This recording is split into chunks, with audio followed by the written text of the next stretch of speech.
ఓం శ్రీ మాత్రే నమః. ధనుర్మాసంలో వేళ 12వ రోజు. ఎప్పట్లాగానే గోదాదేవి తెల్లవారుజామునే నిద్రలేచి తన జలగత్తెలతో రంగనాథుని సేవకు పెడుతూ ఇంకా నిద్రలేవని తన జలగత్తెని మేలుకొల్పుతోంది. ఇప్పుడు మనం ఆ పాసురాన్ని దానికి తెలుగులో భావాన్ని చెప్పుకుందాం.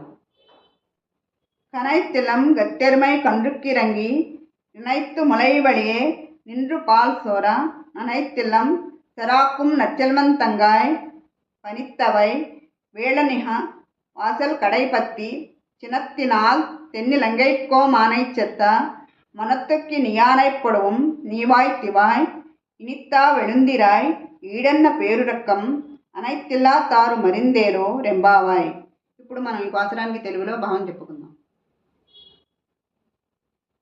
వయసునందున్న గేదెలు తమ దూడలు పాలు త్రాగుటకు రాకపోవటం వలన పొదుగుల బాధచే అరుచుచూ దూడలు వచ్చి త్రాగబోచున్నట్లు తలచి ఏకతారగా పాలు కార్చుచూ నీ ఇంటినంతను బొరద చేయుచున్నవి.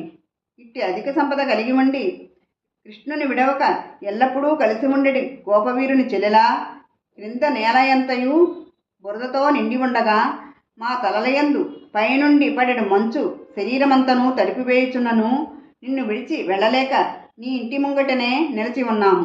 మరియు తన భార్యను దొంగిలించినందుకు కోపించి సుందరమైన లంకాపట్టణమునకు రాజైన రావణాసురుని వధించిన మునిజన మనోవిరాముడగు శ్రీరాముని గూర్చి పాటలు పాడుతున్నాము. అయినను నీవు పెదవి విప్పటలేదు. ఇకనైనా మేలుకొని లేచి రావమ్మా. పొరిగిళ్లవారు లేచి వచ్చి నీ గాఢ నిద్రను చూచుతున్నారు. ఈ పాత్రలో గోదాదేవి శ్రీరంగనాథుని గుణగణాలను వర్ణిస్తూ తన చెలిగత్తెను నిద్రలేపుతోంది. ఆ శ్రీరంగనాథుని కృప మనందరిపై ఉండునుగాక. శ్రీమత్యే గోదాదేవియే నమః. ఓం నమో నారాయణాయ. రేపు 13వ పాసురం చెప్పుకుందాం.